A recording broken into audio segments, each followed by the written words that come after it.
Today I want to take a look at a couple of the mainstream scopes we would have in our range.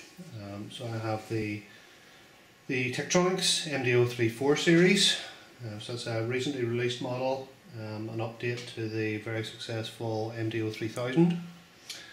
I'll go through that in detail in a moment. And the second instrument is the Rohde&Schwarz RTM3K series.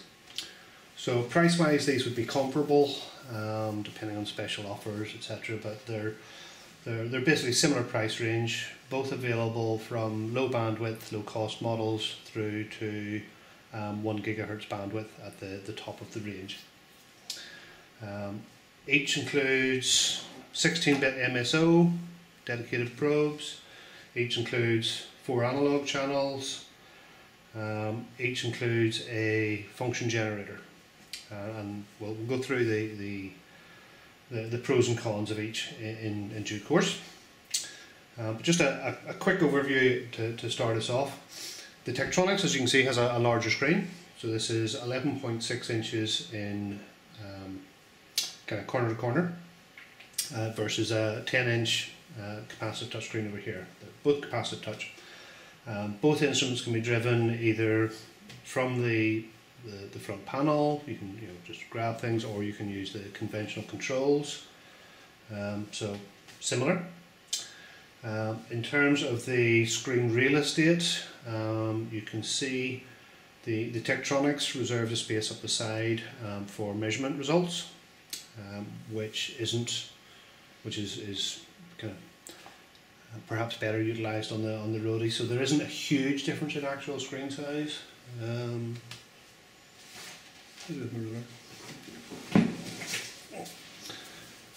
So just for sake of argument, you can see the width of the actual active area there is about 8 inches versus on the Tektronix of 8 3/4.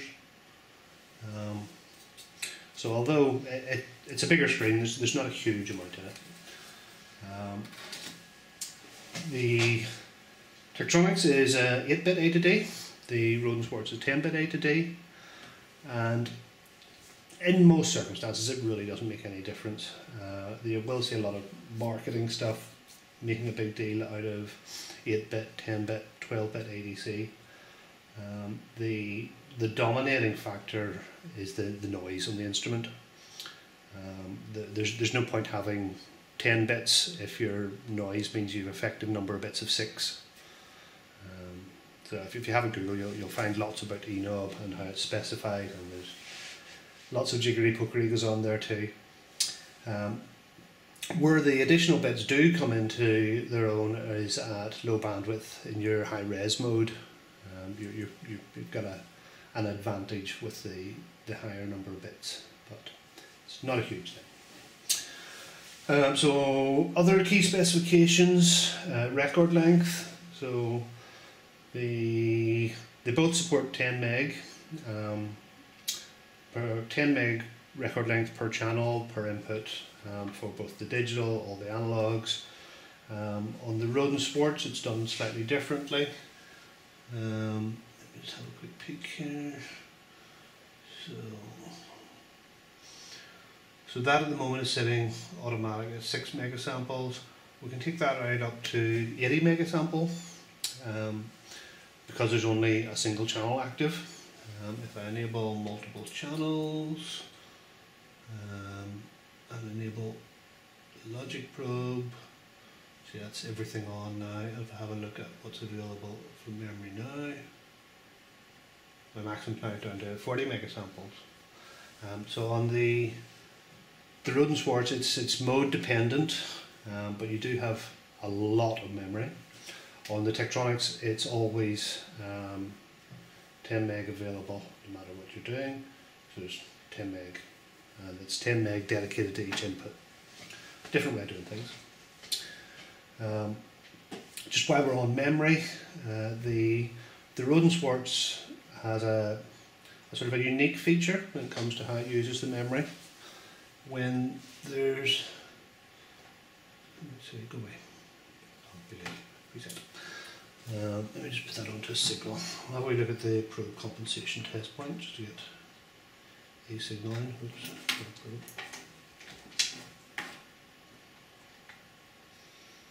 Okay, let's just double check on that. So there's just acquiring the calibration signal for the probe. And if I press stop, okay. So if we're looking for an infrequent anomaly or something of that ilk, and you've just seen it happen and you hit stop, obviously you've now reacquired and the signal of actual interest is gone on normal scopes. On this you have a history mode where basically it uses all of its available memory in a circular buffer. So at the moment, turn on the history. So basically uses all of its memory. So there's all these previous acquisitions, and I can scroll back through them. So they're all timestamped relative to the current position. So I can scroll back. So I've got 20 acquisitions sitting in memory. Probably limited use, but I thought it was a nice feature. So if you're basically, no matter what it's doing, it makes use of that. Any of its redundant memory, the memory that's not being used, and puts it into a circular buffer. So you've always got multiple acquisitions in memory. Okay, again, where's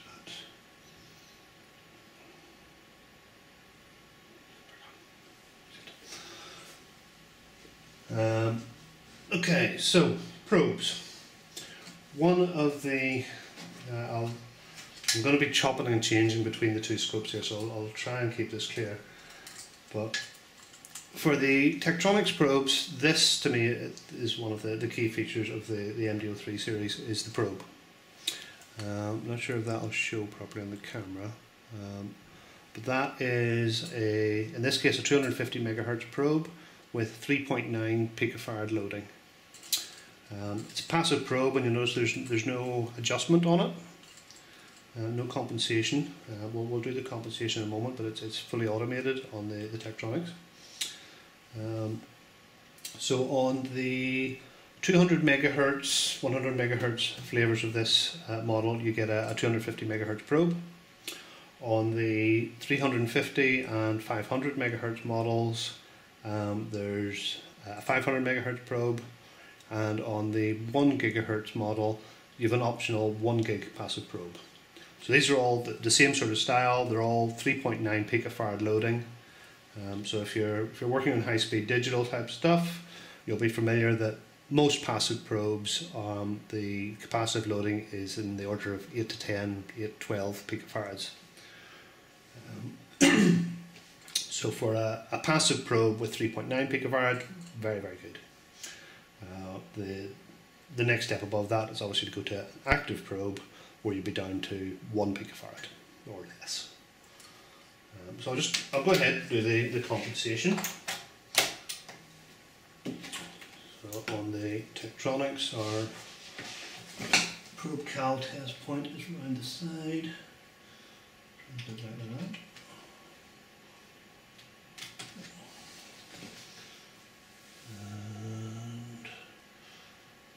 So it's automated on this, so we're going to probe setup, compensate probe, there's the button, and off it goes.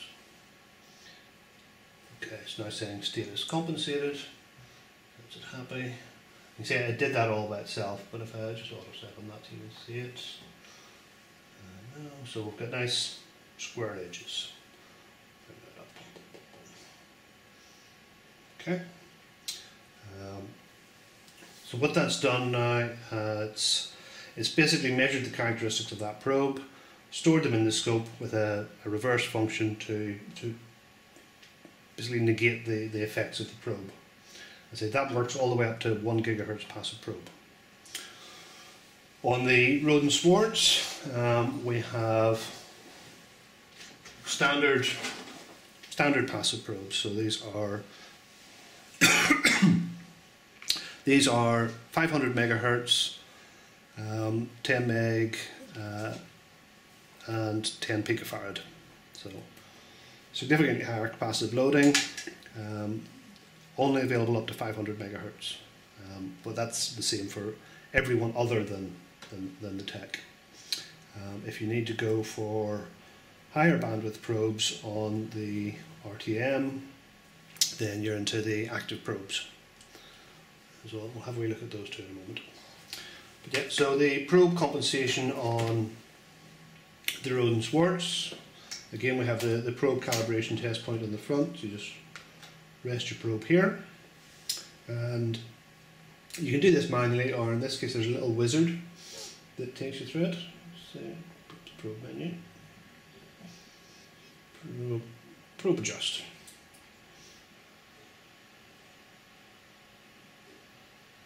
So it's now enabled the calibration test point and is telling me what to do. Rest your probe on the probe here and press the channel you want to compensate.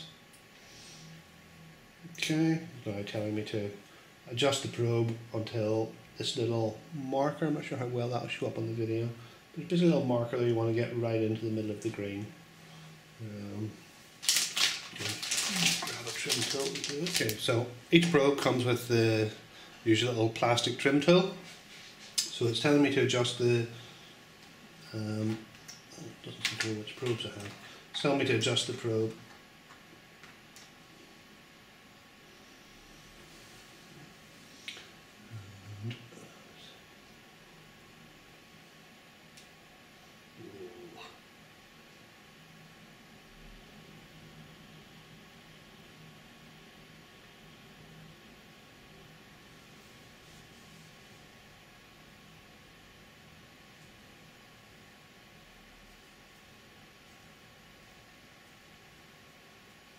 Does take quite a light touch, but yeah. So that's now adjusted nicely into the centre of the little marker. Obviously you could do this just by eye, but I think the little wizard here helps encourage consistent results. So anyone doing this adjustment is going to do hopefully exactly the same, and all your probes will be properly compensated. In both cases the probes come with little markers, so you'd mark your channel 1, your channel 2, because you're literally compensating for this probe on this input, and then you should try and keep your probes with that channel. So it just takes into account any small tolerances in the scope inputs or the probes. Okay, so that's our first step. We've compensated our probes. Let's fall off. Back on. Close the wizard down. So again, just looking at basic features. I'm going to trigger level up. Okay, so there's our two scopes looking at their own internal compensation signals. Let's just get something comparable on them both.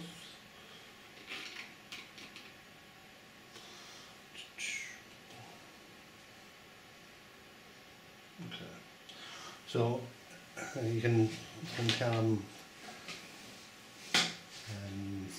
Yeah, I've been at these for a while. I instinctively go for the analog controls to change volt provision and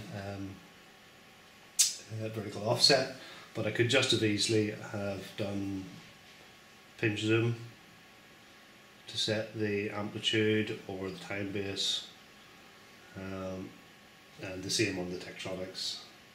So standard features these days. So you can drive either one with conventional controls or touchscreen type controls. We generally find people over, say, around 30 probably will use these controls. People under 30 tend to like the touchscreen better. Yeah, I do a mix and match, but I do tend to prefer the analog controls still. Perhaps that will change. Anyway, sorry, I digress. So, quick features.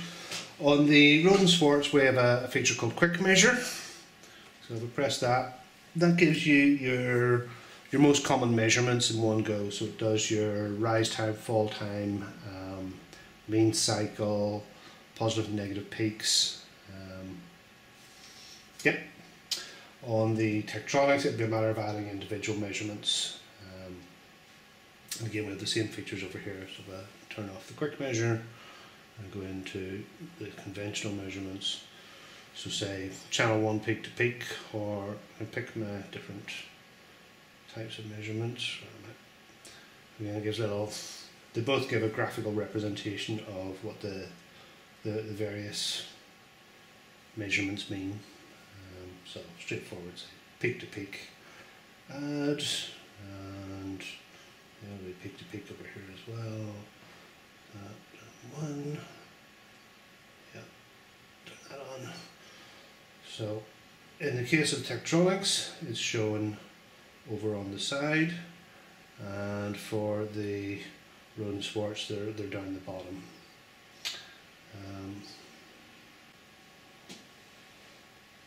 Peak. There we go. So showing 2.6 volt peak to peak versus 1.5 volt peak to peak.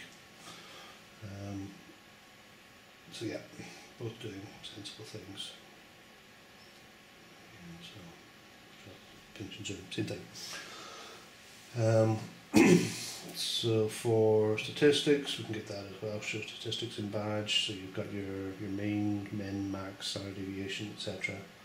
So same sort of functionality. Okay. So while we have these on, I'll just add a couple of measurements. Let me see. We'll ditch the input. Just have a wee look at the noise floor. We mentioned about the effective number of bits really being driven by noise. That's the kind of key parameter. So I've just turned on the 50 ohm input. This one is a 200 megahertz model. This is a 350, so I'll just limit it to 200 megs as they're doing the same.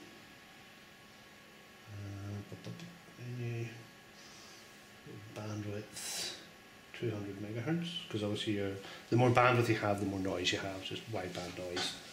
So just for a fair comparison, we'll put this one on 200 megahertz as well. Turn on the 50 ohm and ditch the input. Okay.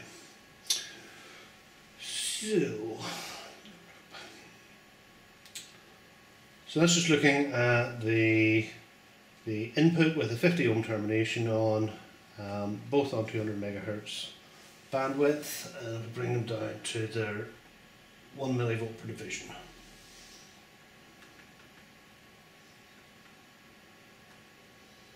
Okay. So you can see straight away, well, kind of similar results. I'm not sure how well that shows up on the camera. I've got two peak measurements. Let's change this one. We'll measure RMS and peak. People specify it in different ways. Oops, wrong one.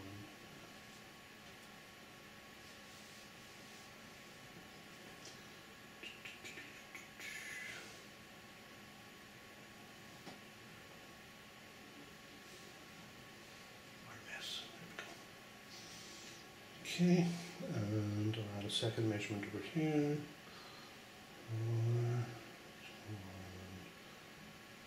RMS at.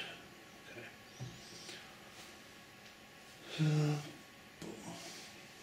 So similar.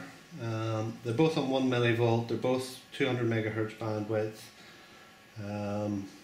Let's see what sample rate this was. 2.5 megabytes per second and 5 gigs. So much faster sample rate over here at the moment. But this is showing what, around 100 microvolts RMS noise versus 100 microvolts RMS noise. So not a lot in it. On the Rohde&Schwarz, it actually goes lower than 1 millivolt. You can bring that down to 500 microvolts per division. So whenever we can start to see something, you can see that's what, about a, I don't know, maybe about half division at peak. So yeah, the peak to peak on the Tektronix showing around 900 microvolts, 1 millivolt, versus on the Rohde&Schwarz around 700-800 microvolts. So they're similar. I think the Rohde&Schwarz are perhaps slightly cleaner, not an awful lot in it. The Tektronix has had a nice new front end over its predecessor, so the noise is probably about twice as good as its predecessor. So yeah, that's pretty clean. Again, you will see misleading marketing when it comes to noise, but you can see them here, identical setups. That's pretty straightforward, I think. Okay, so that's just showing the noise floor of the two. Say comparable. Rohde&Schwarz perhaps slightly quieter, not a huge amount in it. So I think that's the kind of the key specifications out of the way. I think sample rate, I suppose, is the other one. On the Rohde&Schwarz, it's a 5 gigasample scope. I'm just double checking specifications here, make sure I don't have any porkies. Yeah, no, it's 5 gigasample all modes. The Tektronix is a 5 gigasample in the higher spec models, in the kind of the 1 gig, and I think the 500 meg, if I remember right. This is a 200 meg model, so it's 2.5 gigasample. Something to keep an eye on as well. Yeah, okay. So that's, if you're looking to benchmark any endoscopes, that's kind of the key bits to look for. Noise, but you need to look out for misleading specifications. You would typically want to see the noise specified on the lowest volts per division and at full bandwidth. Record length, so in this case 10 megapoints per channel versus kind of variable from well, either 40 or 80 megasamples, depending on whether you're interleaved. So you get more memory here. ADC, 8-bit versus 10-bit, it's kind of irrelevant, to be honest. Unfortunately, in this range of scopes, they wouldn't typically specify the ENOB, the effective number of bits, but it's dominated by noise. In both cases, these are probably around 6, 7, well, probably around 6 effective number of bits. So those additional bits are only important when you go into the high-res mode, or which is only really available at the lower bandwidths, lower sample rates. Okay. So I think that's it for kind of key specifications. So we'll just look at the basic functionality and the user interface. So if we, let me see, where shall we start? Let's have a couple of channels. So they both have serial decode capability. Let's have a look at that.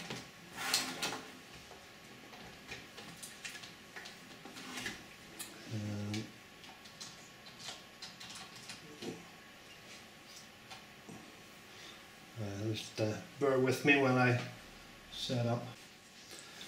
Okay, so I've connected the Tektronix up to I2C coming off this demo board. So I2C clock, I2C data, decoded bus. And on the Rohde&Schwarz, I've connected it to its internal pattern generator. That's one of the kind of unique features of this particular model. We have a 4-bit pattern generator with a bunch of serial decode signals built in. So it'll do I2C, SPI, CAN, LIN, UART. Typically most useful really for teaching, that you've got a built-in source for good signals. But probably has its uses as well for industry use, just as you can validate your test set, make sure you've got your scope set up properly. If you can decode the internal signals, you should be able to just plug straight onto your board and be able to work away with real signals. In both, the setup is similar. So if we go into the bus configuration, so we define where our inputs are coming from. So in this case, I2C clock is on channel 1, data channel 2. I've set my thresholds to be 2.2 volt to drive with the 3.3 volt CMOS. Be the same for any input. I can set my decode format, the decoded data, whether I want it in binary or hex. The options here will change slightly depending on the bus type you have. For the UART you'd have ASCII there as well. See how you use your read-write bit for I2C. So again, it's kind of dependent on each one, but similar setup. So you define where your inputs are coming from, set your thresholds. On the Rohde&Schwarz, something similar. Bring it up. Again, configuration. We set our inputs for again clock on channel 1, data channel 2. Set our thresholds. It's a nice little feature here to find threshold, where it just takes the 50% level of the two inputs, plugs that in. So in this case, around 1.8 volts. Just making things easy. So you can see the decoded data here, again with display options. This is showing the bits as well as it's showing ASCII data here. Not sure how well that shows up on camera, but it's actually showing a Skippy command.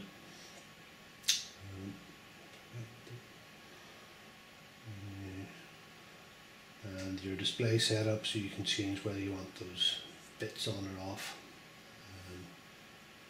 So if you're showing the bits, then these channels are relevant.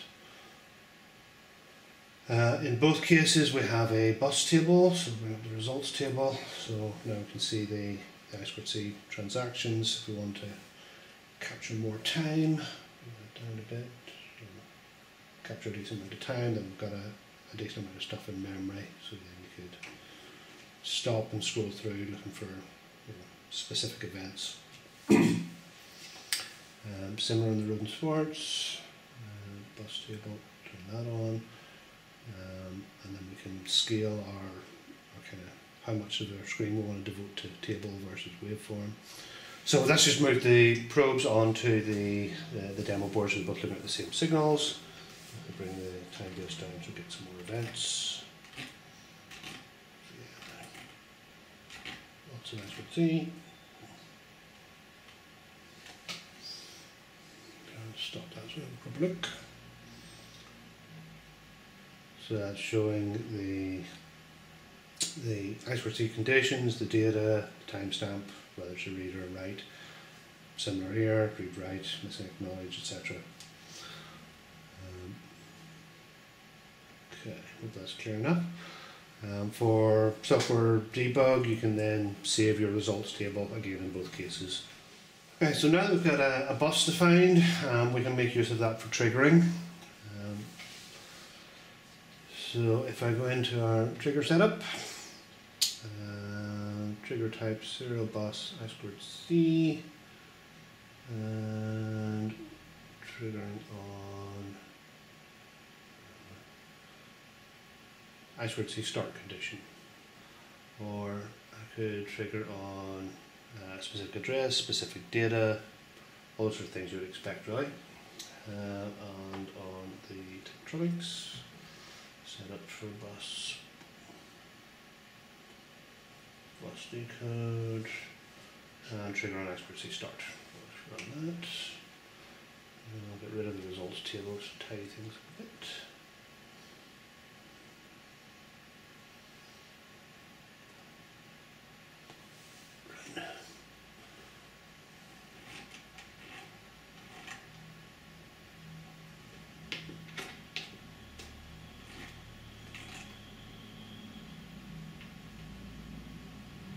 That's just triggering the I2C start condition.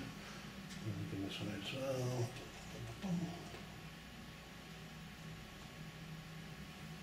So again, triggering on I2C start, the little green marker in this case.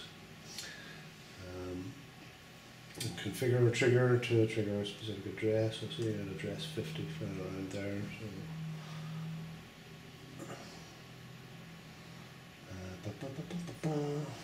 X. Address 5X digits.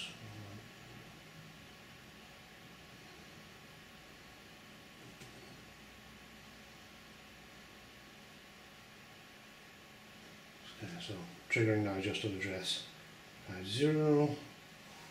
It should be showing up. yeah, so read write address 50. So if you're looking for some specific transactions, you can do that. And again, similar over here. I'll just go through it to show you the differences on the user interface. So similar, so trigger and accuracy start. So we'll change that to address. So we'll change it to address 50.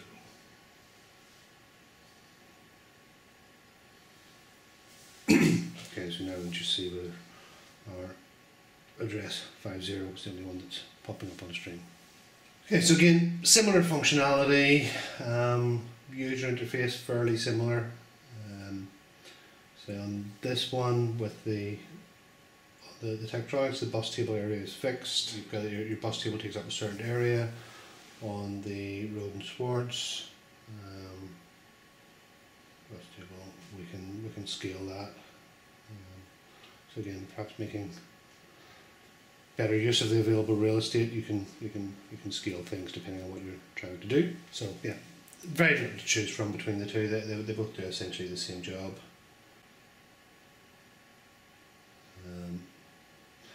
So I guess that kind of leads us on nicely into the MSO input. For the buses, we're using obviously at the moment the analog channels, but there's no reason we couldn't use the digital channels for simple bus decode.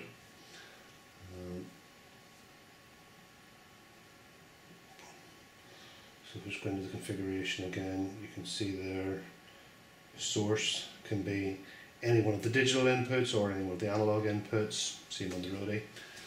Okay, so I just tidied up a little, removed the probes, and we're hooked on to the internal function generator on each instrument. In the case of the Tektronix, it's got a maximum sine frequency of 50 megahertz. In the case of the Rohde&Schwarz, it's 25 megahertz. Functionality is quite similar. If we have a quick look in here, so we have a range of the kind of standard waveforms. You've got square, pulse, ramp, sine X, Gaussian, exponential rise, fall, cardiac is an interesting one. So you can do heart type pulses, but they're both full arbitrary. You can load them with whatever you want. In each case, you can capture a live signal on the input, store it into the ARB, and then play it back out again. You can edit it to add, like ASD spikes or add noise to it. For adding noise, that's easy. We just click in there, and we can add any amount of noise we want. Okay, straightforward. And if we have a look at it on the Rohde&Schwarz, similar, we have a range of inbuilt signals. So again, the exponential rise, fall, ramp, triangle, sine X, and full arbitrary. And again, you can save waveforms. On the Rohde&Schwarz, it's got a few additional features. It has a sweep capability, so we can set it to sweep between 2 points and give it a sweep time. Nice to visualize frequency response. It also has modulation capability. So if we go in here, modulation, type, so AM, FM, ASK, FSK, and we can set our modulating frequency and our modulation depth in the case of AM, or deviation for FM, etc. So a nice feature for teaching. Can't think of too many real world applications for that, but so it depends what you're working on. So let's have a wee look at that. And again, noise. Where's the noise? Noise. It's here somewhere on modulation menu. So yeah, if we want to add noise, again we can just adjust to add a little wideband noise. So similar functionality. This has got a higher operating frequency. This one includes modulation. Depends what you're doing, which is most suitable. So as we have modulation here, I'll use that just to demonstrate the FFT capabilities. So let me see, we'll set our generator, oops.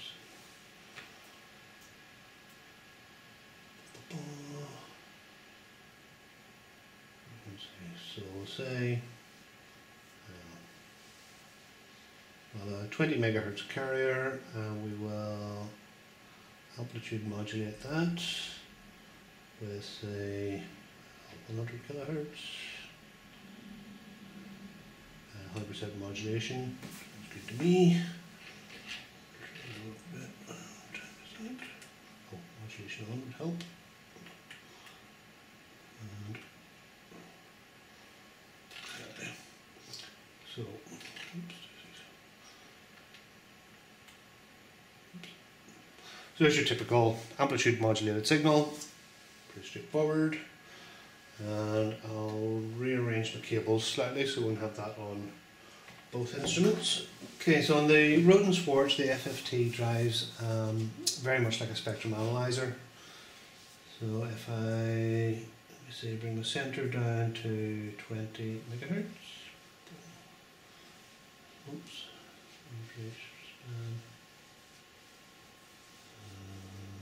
span, say what, 2 megahertz today.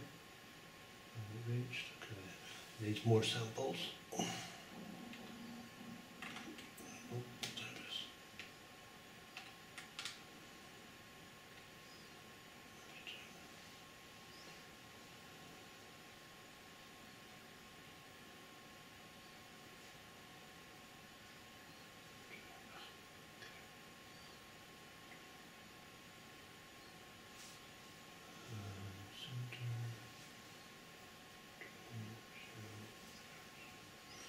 Okay, so I just had to adjust the time base slightly to give it a bit more samples to play with. So that's now set to 20 megahertz center, 2 megahertz span, and we can see the AM sidebands quite clearly. So on the Tektronix, the FFT is under the maths menu. So in here, FFT.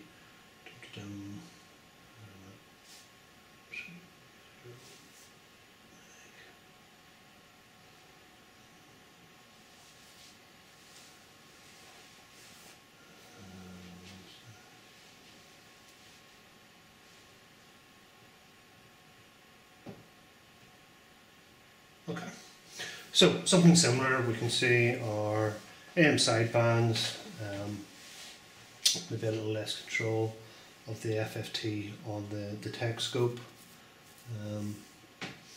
but it does have a dedicated spectrum analyzer, which we'll look at in a moment. On the Rohde&Schwarz, we have a lot of features on the FFT, so as well as the normal trace that you're seeing at the moment. We have, let me see, peak list.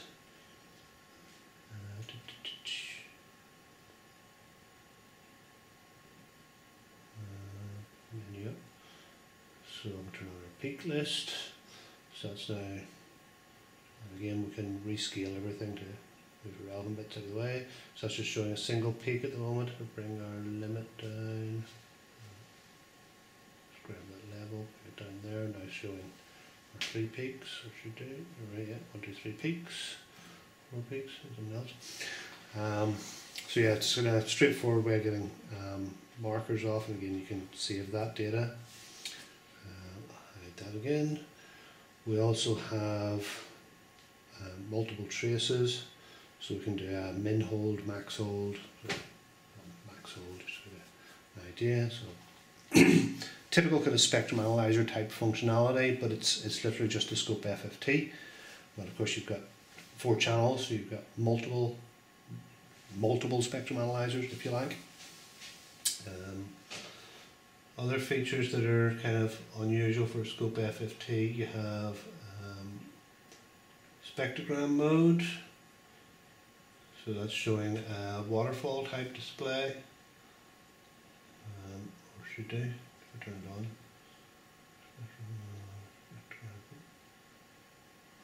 There we go. So then we have our waterfall type display. And if I adjust parameters, let me see, I'll go back to the generator. Annotation, and if I adjust the modulating frequency, just for, we can see it. So our sideband's moving in and out, doing stuff. Again, you can still see the same effects on the electronics, but you don't have the additional features. But we do have the spectrum analyzer input as well on the Tektronix. So that's one thing that's not available on the Rohde&Schwarz. The default one goes to the bandwidth of the scope, but you can pay the additional feature. It comes up to 3 GHz bandwidth, or not bandwidth, 3 GHz band frequency coverage. So I'll just swap out that. Plug into the spectrum analyzer instead.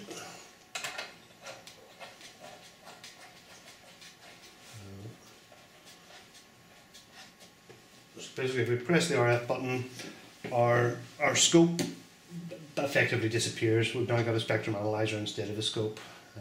It is pretty much an either or. You can't use the two simultaneously.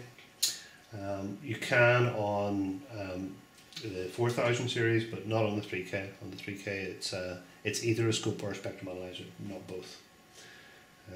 So let me see. I'll bring it down to have a look at our signal.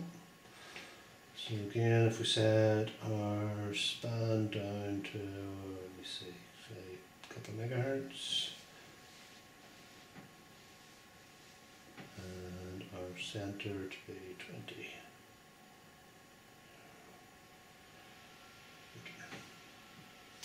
And again, there's our AM with sidebands. Obviously, our noise floor on the spectrum analyzer is much better than the noise floor on a typical scope input.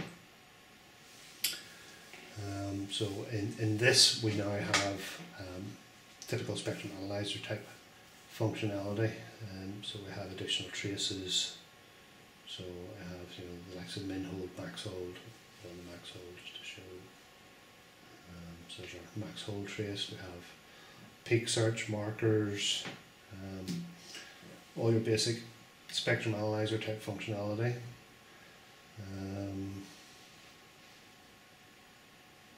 Yeah, to remember where's the spectrogram hiding? Spectrogram.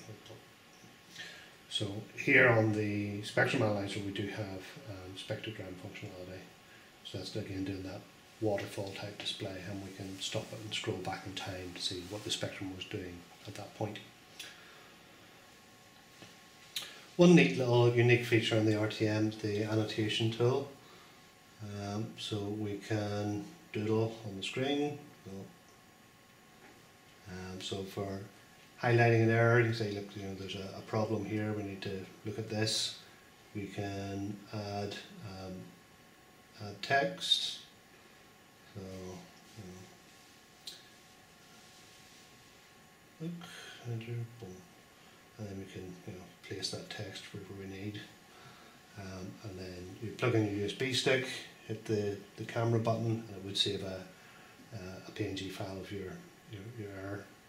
Then to clear the screen again, just go in. We can either delete elements or clear the whole lot. So nice little feature, makes it easier for quick documentation. So yeah, I think that covers the bulk of the functionality. I think both include a DVM as well, so there's a digital multimeter independent of the scope, so you can measure AC or DC voltage and frequency on each channel independent of the scope settings. So pretty much your full bench in one instrument, or certainly the bulk of a bench.